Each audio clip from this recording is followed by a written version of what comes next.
Muslims and the BAME community say they are being unfairly scapegoated over coronavirus spikes, causing more potential local lockdowns, after Matt Hancock announces tighter restrictions in some places less than 3 hours before implementing them. Greater Manchester Police, the force who just weeks ago said they would be cracking down hard on illegal gatherings only to let one go ahead where 2 people were shot, attended another on Friday comprising of 100 plus people, but found no breaches to have occurred.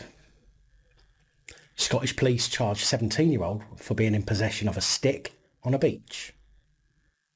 The government scientific advisory group is looking into claims by behavioural scientists that police may need military support in order to manage COVID-19. This and much, much more coming up. Don't forget, these reports are daily, Monday to Friday. Please remember to subscribe and hit that bell so you don't miss any future uploads. And if you do appreciate the work I do and understand that these topics result in little to no YouTube monetisation, please consider joining the channel Patreon for as little as just £3 per month to help me continue providing this content. Hello ladies, gentlemen, boys, girls, innies, outies and of course in-betweeners. My name's Dan. Welcome back to another PAP Reports. It's Monday the 3rd of August 2020. Muslim leaders across the country were kicking off at the weekend as government lockdown rules were disclosed less than 3 hours before coming into force, which they say was targeting Muslims in an attempt to curtail Eid. Although police, residents of the affected areas and Tory MPs agreed to the general premise of local lockdown rules, which appeared to be being used as a preventative measure, Muslim leaders raised concerns that communities were being scapegoated as Matt Hancock announced that people in Greater Manchester, East Lancashire, West Yorkshire and Leicester would not be allowed to visit friends or relatives in those areas because people were not abiding to social distancing. Andy Burnham, Mayor for Greater Manchester, and all of the local Manchester authorities scorned the update by Matt Hancock as it was announced by way of a tweet, which came less than 3 hours before coming into force, which caused confusion and distress to residents. Craig Whitaker, the MP for Calder Valley in West Yorkshire, said, "If you look at the areas where we have seen rises and cases, the vast majority, not by any stretch of the imagination, all areas, it is the BME communities that are not taking this seriously enough." His comments were described as disgraceful by the Shadow Health Secretary, Jonathan Ashworth, who called on the party to do something about it. Well, although I do know that there are honkies breaking rules, I think it is fair to say that recently some of the BME communities have felt untouchable and have simply ignored advice in defiance of the police. Hence, why we have seen and heard about so many large gatherings, and in fact, most of the gatherings that have had a police intervention and have been filmed do in fact show most of these incidents occurring in black or BAME neighbourhoods. And as for Muslims, well, I know that their prayers and stuff are important to them, but even just on Friday I spoke about how police refused to investigate a gathering of 250 plus Muslims and how the Mayor of Luton, a Muslim, was seen on camera at a gathering with 9 other men, including 2 other councillors. I mean, no one can say that it's not happening, but again, I reiterate, I know there are honkies that are doing it too, but clearly not as much, otherwise we would be hearing and seeing a lot more about it. The Muslim Council of Britain described Whitaker's remarks as shameless scapegoating of minorities. He said mosques and Muslim institutions have gone above and beyond to ensure social distancing rules were observed.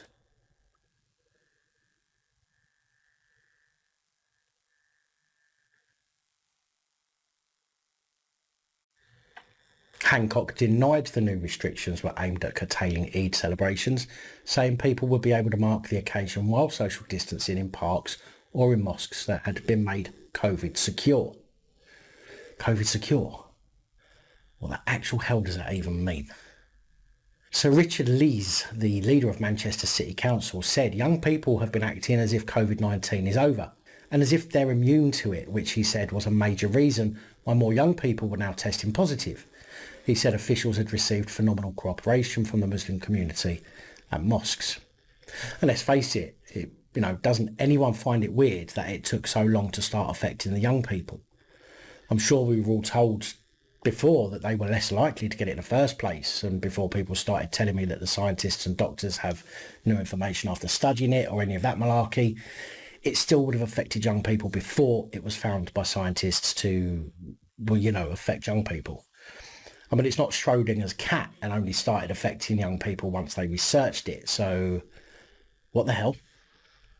Mainstream media is saying far-right activists have already started to exploit and create tension across the north of England, with Imran Awan, a professor of criminology at Birmingham City University and the co-author of a report that warned in April Muslims were being targeted using conspiracy theories, claiming they're spreading coronavirus by violating lockdown, likened the controversy around the new rules to trigger events such as terror attacks, which led to spikes in hate crime.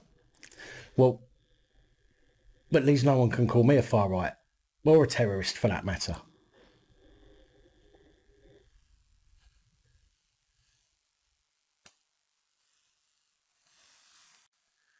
I mean, these aren't exactly conspiracy theories I'm showing you, especially when they're documented in photographs or have been admitted.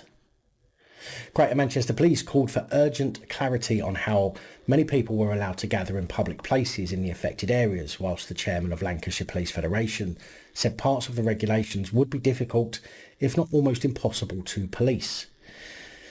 But I'm sure they will simply make it up as they go along, then deal with the fallout later by blaming the public rather than their own incompetence. Beverly Hughes, the Greater Manchester Deputy Mayor, said the rules would place a very significant demand on resources, with chief officers expecting a barrage of calls from well-meaning residents reporting their neighbours to police, which will end up in people's homes getting bricks through the windows, burning bags of shit on the doorsteps, and if they're lucky, all these people rushing to grass each other up will get through this without being seriously hurt for grassing up the wrong people. Bradford councillor Tariq Hussain said the timing of the lockdown was sacrilege, and he predicted rising tensions amongst communities. It's not really sacrilege though, is it?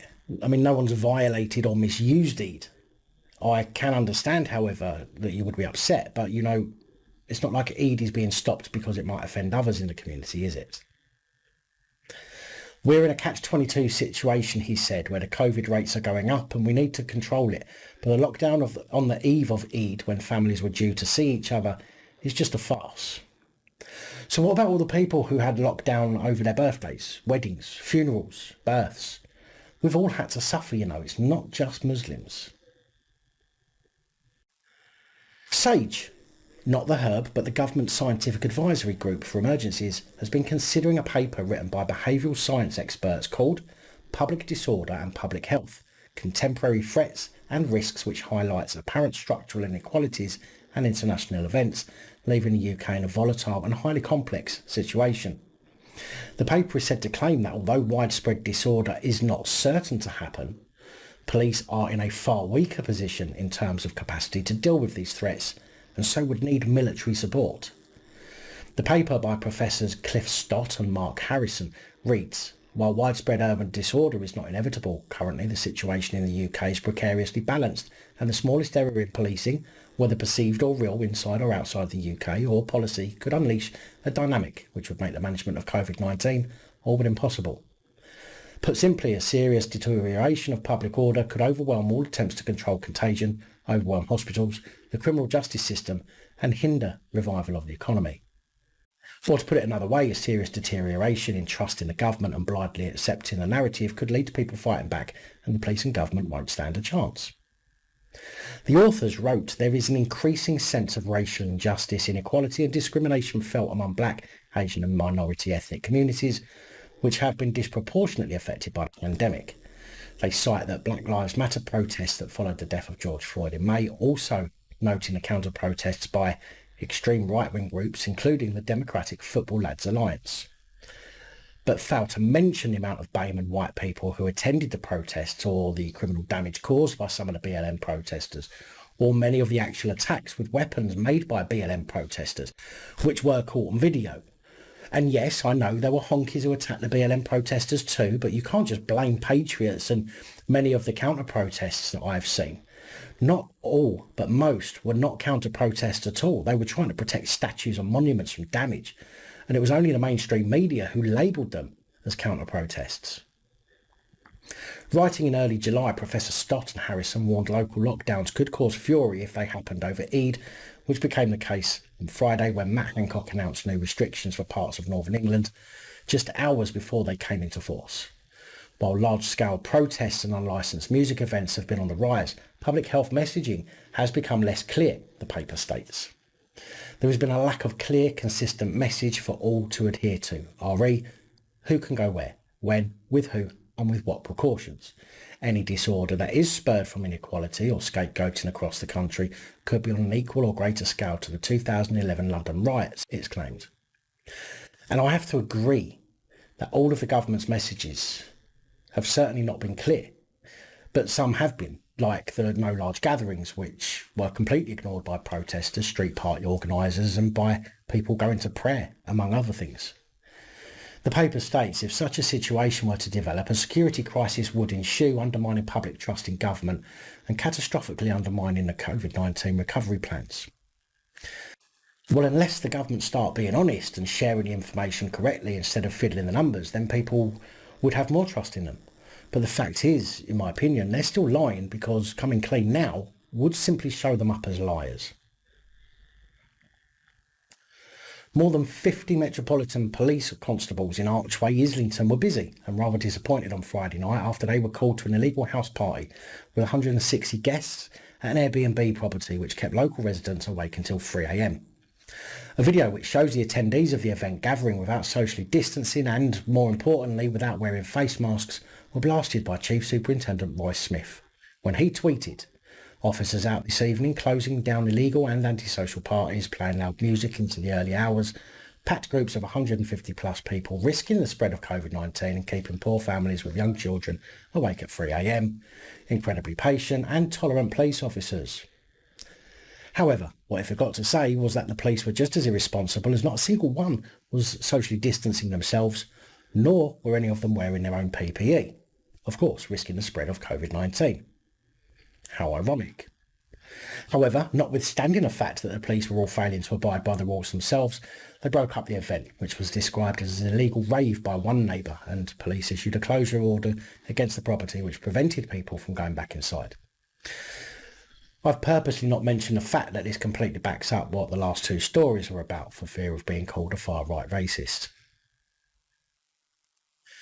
Merseyside police incompetence has allowed 25-year-old Aaron Lingard, who stabbed a door supervisor in the head with a penknife in 2017, leaving him with permanent scarring, to walk free from court after what Judge Brian Cummings QC described as a wholly inexcusable delay.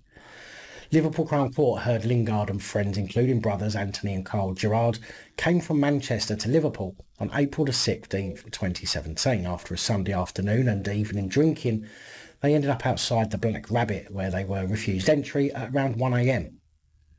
Nick Cockrell, prosecuting, said the Gerards remonstrated with doorman, but bouncers from nearby Bar came over. Both Carl Gerard and Lingard pulled Anthony Gerard back, but he advanced again and one bouncer pushed him away. Anthony Gerard shoved one doorman in the chest, at which point Mr Morris, who worked at Bar, came through a cordon and restrained him. But as he took Anthony Gerard to the ground, Lingard, now armed with a penknife, stabbed Mr Morris in the head. Mr Cockrell said Lingard then, having been taken to the ground, certainly receives a number of blows from the various door staff, including Mr Morris, who leaves Anthony Gerard on the floor and moves over to Mr Lingard. Door staff picked up the knife and gave it to police, who also found a set of keys from which it had become detached. Lingard's defence, Richard Varden, said Lingard was badly assaulted and was off work for a month or so in response to this. The prosecutor explained that Mr Morris felt blood dripping off the end of his nose, then moved over to Lingard and quite evidently strikes him a number of times in the face. He said one might infer the door staff were reacting to a man who had used a blade to stab either himself, Mr Morris, or one of the colleagues in the head. But there was no doubt the defendant was left with a number of facial injuries and, as one reads, the statements of other witnesses, was quite possibly knocked unconscious as well. Now, the entire incident was caught on CCTV, which captured the then 21-year-old Lingard stabbing his victim and then being jumped on by a group of doormen who knocked him out. Merseyside police arrested Lingard, recovered the weapon and were told by Lingard himself that he had stabbed the man with a key in an interview. And even with all that evidence, the CCTV, the witness statements, the admission of guilt, Merseyside police failed to refer the case to the CPS for 19 months, and it took almost another year and a half for the case to actually get to court.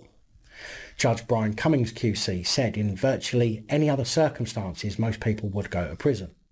He said the only factor which persuades me to suspend a sentence is that wholly inexcusable delay in the bringing of these proceedings. On what I've been told, responsibility lies with the police, not the Crown Prosecution Service. I would not have expected any significant delay in the charging decision and the charges against you. This wasn't even referred to the Crown Prosecution Service until 19 months later in November 2018. Unexplained delay was wholly unacceptable and in sentencing guidelines a mitigating factor, adding, because of the extreme delay, that is very significant. Speaking after the case, Detective Chief Inspector Gail Rooney said, "We acknowledge the comments made by the judge in this matter, and as part of our constant evaluation of processes, we will review the investigation to identify any learning that can help us provide victims with better service in the future." Aren't you just fed up with this whole learning excuse they continue to give? I mean, how many people have the police charged with a crime and got it to court? You would think that after some 200 years since the peelers, they would have cracked it by now. She continued, "This was a complex investigation which required us to contact numerous witnesses from across the country and a large amount of CCTV to be viewed and its evidential value assessed." Well, it seems clear that it was all caught on camera, Lingard stabbing the doorman in the head and then getting beat into unconsciousness. Not quite sure how everyone else has said it was caught on camera, but Merseyside police seem to struggle with its evidential value. Judge Cummings handed Lingard 16 months in jail, suspended for 2 years, with 100 hours of unpaid work and a 10-day rehabilitation activity requirement. Well done, Merseyside police. Cracking bit of work. 52-year-old Hertfordshire Police Constable Stephen Dalton of Maylands Avenue in Hemel Hempstead appeared at St Albans Crown Court last Wednesday, charged with ABH in relation to an incident in Watford on October the 4th, 2019, where a man sustained injuries to his face following his arrest. Following an IOPC investigation, a file was passed to the Crown Prosecution Service and they decided to charge PC Dalton in June. Dalton pleaded not guilty at St Albans Crown Court on Wednesday, July 29th and is due to return for a further hearing, the date of which has yet to be confirmed. Greater Manchester Police were called by a member of the public grassing up a gathering taking place in Castlefield. However, although more than 100 people were in attendance, the police said that no one was breaching coronavirus restrictions. However, I think this is probably more of an excuse as to why they didn't intervene, as we've already heard over past weeks that the police failed to act on gatherings where there are a large number of people already in attendance. Police were called to the Castlefield Bowl Arena shortly after 7 p.m. on Friday 31st of July to reports of a large gathering of people. A local grass said he called the police at 7 p.m, 11 p.m. and 12 p.m. after claims 100 people or more had been gathering at the outdoor music venue. However, police say they arrived at 7:25. Yeah, I'm sure they responded that quickly. They say they did not identify any criminal breaches of the COVID-19 guidelines, even though Manchester Police only said a couple of weeks ago that they won't be allowing any large gatherings and will be turning people away. Nice to see the police keeping to their word. Again, and they wonder why trust is at an all-time low. Under the lockdown restrictions, large gatherings are still banned for more than 6 people. Maybe the police who were sent simply couldn't count. Who knows? The local grass said there were over 100 people there by 11 p.m. It seemed to be when I walked past there were about 40 people, but more groups were coming to join. He said the noise had angered local residents, some of whom are key workers, who were gearing up for shifts with the NHS. It was really loud and one of our neighbours was on a shift at 5:30 a.m. in the morning, he said. So it wasn't only a breach of COVID regulations, which, let's just clarify, isn't criminal, but there were public order offences, but the police didn't do anything about it because they didn't find anything wrong. The grass said, we called the police multiple times and they said the case had been passed on to officers and they were attending. I didn't see any police presence. A spokesperson for Greater Manchester Police said at around 7:25 p.m. on Friday 31st of July, police were called to reports of a large gathering in the Castlefield area of Manchester city centre. Officers attended, but no criminal offences or breaches of COVID-19 restrictions were identified. The Police Federation of England and Wales chairman, John Apter, has said that 3 men involved in the killing of PC Andrew Harper should spend the rest of their lives in prison. Jurors at the Old Bailey heard how PC Harper confronted 19-year-old Henry Long and 18-year-olds Jesse Cole and Albert Bowers as they attempted to steal a £10,000 quad bike from a home in Stanford Dingley, Berkshire, on August the 15th last year. When PC Harper attempted to stop the vehicle, he got tangled in a tow rope and dragged for more than a mile. On Friday, the 31st of July, Long was sentenced to 16 years for manslaughter, and Cole and Bowers were both sentenced to 13 years each. John Apter said after the ruling that the killing of the police officers should see those responsible face the rest of their lives in prison. If the law won't allow that in these circumstances, then the law must be changed. PC Andrew Harper was killed on duty in the most brutal and horrific ways. His wife, family, colleagues and public deserve justice. This is not justice. And while I certainly believe that anyone who kills another should face the harshest of sentencing, providing it wasn't done in self-defence or for the protection of life of another, I think that this shows just how the justice system, including police, seem to think that the police deserve some kind of special treatment over and above the rest of the public. For example, they think that people who killed a police constable who got tangled up in a tow rope and dragged is important, and it's important to note, although they were breaking the law and could have stopped, Andrew Harper was accidentally tangled in the rope, that they should spend the rest of their lives in prison. But when it comes to horrible bastards like Robert Thompson and John Venables, who abducted, tortured and killed 2-year-old Jamie Bolger, they should be allowed out of prison after just 8 years, and then have the unprecedented action taken to actively protect them, with a judge putting in place a worldwide injunction, meaning that even searching for Robert Thompson's address is a criminal offence and can see you locked up.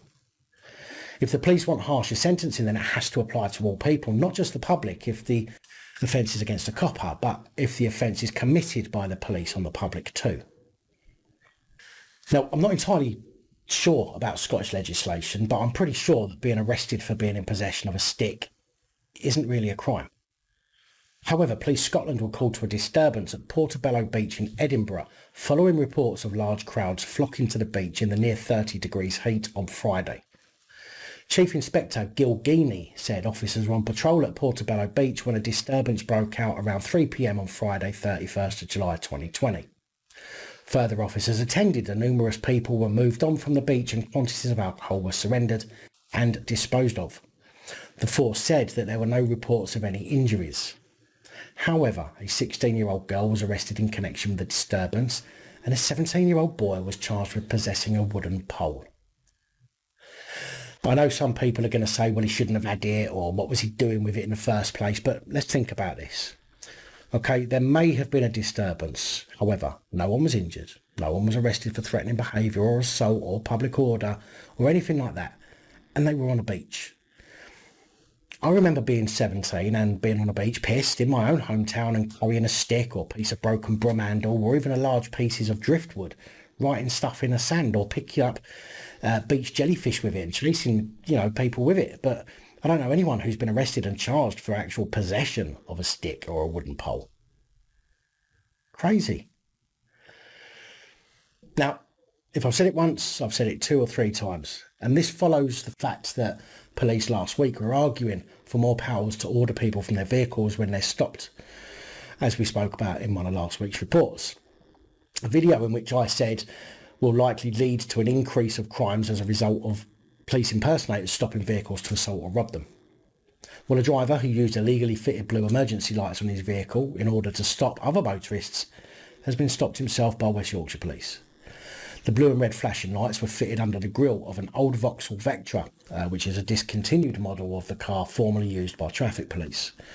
However, the pretend plod was clocked by police in Bradford and under Police Act 1996 could be liable to up to 6 months in prison and or £5,000 fine. Now remember, if you are requested to stop by an unmarked car with blue lights, even if they have a siren and you're not in a public place, then you are potentially at risk. I don't believe there's any test cases, but I would suggest you immediately take out your mobile phone and dial 999. You are allowed to use the mobile phone whilst driving in an emergency. Then explain to them that a vehicle's attempting to stop you, but you're not stopping until you either get to a police station or somewhere very public, such as a petrol station forecourt, where there's going to be cameras. I believe that providing you do make the call and do pull over when it's safe to do so, You should be covered if the police accuse you of failing to stop. Incidents such as this, where someone was using blue lights to pull people over, simply highlights the dangers of simply pulling over for someone just because you think they're police.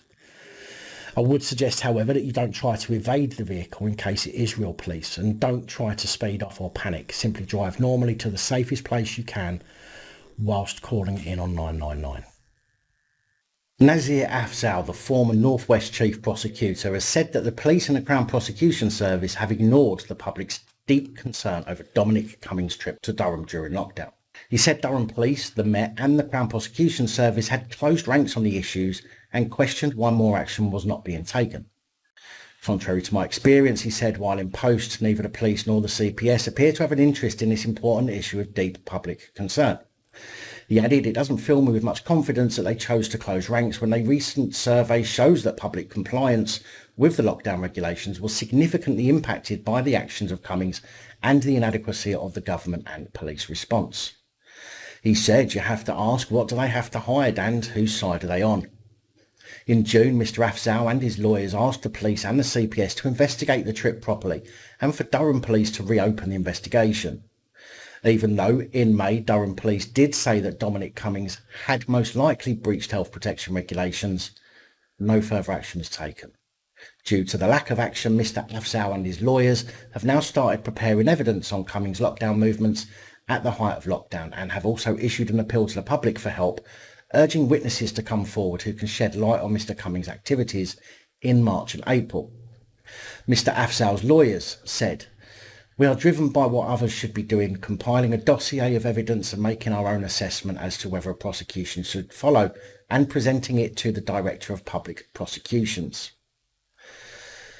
Now, I know this is a diversive subject, as we've discussed many times in the comments, but for me personally, after seeing and hearing about so many people who were stopped and fined, even though they had perfectly legitimate reasons for their travels, I do still think that everyone should be held to the same level of accountability and treated equally. The police were more than happy to chase down members of the general public who had allegedly breached COVID regulations. But just because it's Dominic Cummings and he has a position within the government, albeit not an elected one as such, that shouldn't prevent him from being treated the same way as the rest of us. PC James Ricky Ford, a Leicestershire police constable who resigned a few months ago, faced a misconduct hearing even though a criminal case is still in process.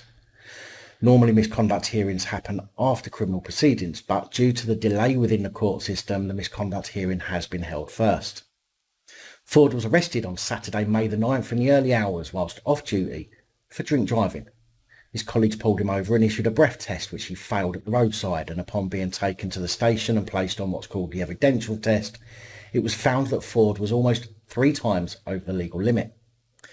The case was due to be heard at Leicester Magistrates Court this month, but has been set back until September due to the backlog in the courts.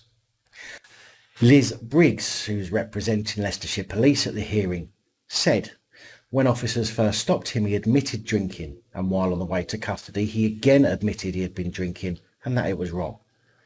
The facts can be proven on the balance of probabilities. The roadside breath test was failed as well as the procedure in the station. There is no challenge to this. She also said that Ford had previously sought help from the Forces Welfare Support Team over his use of alcohol, although there's nothing that I can find that suggests whether or not the force gave him any help. Earlier in the year, it was said that Ford was subjected to a random alcohol and drugs test for which he blew 19 milligrams per 100 millilitres of breath. And although that's half of the legal drink drive limit and he wasn't driving, he shouldn't have had any alcohol in his system while at work. Ms Briggs said it's not permitted under police regulations. The public would be affronted to know a police officer had behaved in this manner. Chief Constable Simon Cole, who chaired the hearing, ruled the former officer's behaviours amounted to gross misconduct and that he would be dismissed if he hadn't already resigned. Now, most of you have already seen the video put up in the last couple of days by a certain channel whose owner doesn't like me very much because of the people I choose to talk to on YouTube and because I upset his pal and his pal's daughters because I told them for being silly in live chats. The video is regarding a young boy who was stopped by Staffordshire police and subjected to rudeness and contempt by the 2 cretinous coppers. It now appears that an investigation has begun after the video has said to have gone viral and obviously upset a lot of people. Staffordshire Police say the incident is subject of an ongoing complaint and a senior officer has spoken to the teenagers' parents, no doubt trying to get them to stop following up on the complaint. Staffordshire Police took to social media in an attempt to not have to explain anything. They said, "We are aware of a video being circulated on social media involving a young person being spoken to by officers about his personal safety after crossing a road. This is the subject of an ongoing complaint and a senior officer has spoken to the parents of the person involved. The incident remains under investigation and is being progressed." Now, I'm sure that CrimeBods will update people on the incident on his channel, but I will, of course, also bring you any info that I come across right here on Police Abusing Powers as well. An unnamed police constable from South Yorkshire has been in front of a misconduct hearing on the 29th of July after he recorded footage relating to a live public order investigation and subsequently shared it via WhatsApp. For some reason, the police force have refused to be transparent and give the constable's name or who the message was sent to. However, they do say that he has admitted in his hearing that he did wrong. A spokesperson for the force said the officer accepted his actions were wrong and that they breached the standards of professional behaviour in relation to confidentiality, agreeing that the actions amounted to misconduct. The Chief Inspector chairing the meeting determines that, in the circumstances provided to the meeting, the most appropriate outcome was management advice. A 57-year-old man was taken to Royal Infirmary of Edinburgh on Saturday after Police Scotland attended an incident in the Stenhouse area of Edinburgh after receiving reports of a man with a knife. Very limited information, but police did deploy a taser and the man is said to have fallen and suffered serious injuries, although those injuries have yet to be disclosed, nor has any information regarding whether the man actually had a knife or not. However, a police statement said, "We received a report of concern from a man in possession of a bladed article on Stenhouse Drive, Edinburgh, around 5:55 on Saturday the 1st of August 2020. Officers attended and due to the man's behaviour, a taser was deployed by a specially trained officer. The man, 57, was suffering from serious injuries and taken to Edinburgh Royal Infirmary. A report will be submitted to the Police Investigations and Review Commissioner as standard procedure following the deployment of a taser." Very big thank you to all of the supporters of the channel, especially channel Patreon supporters. Your support really, really helps. And that's all I have for you in today's report. Please like, share, comment and subscribe. Let me know your thoughts, as I know many of you will. And until next time, stay safe. Please look after each other. Film the police and other officials. Good night, all. Thank you for taking the time to watch this video.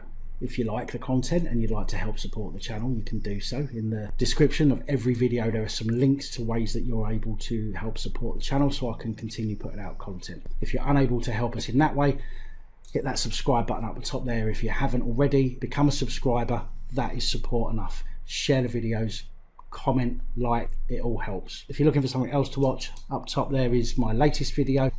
Down the bottom there is a video that YouTube recommends for you.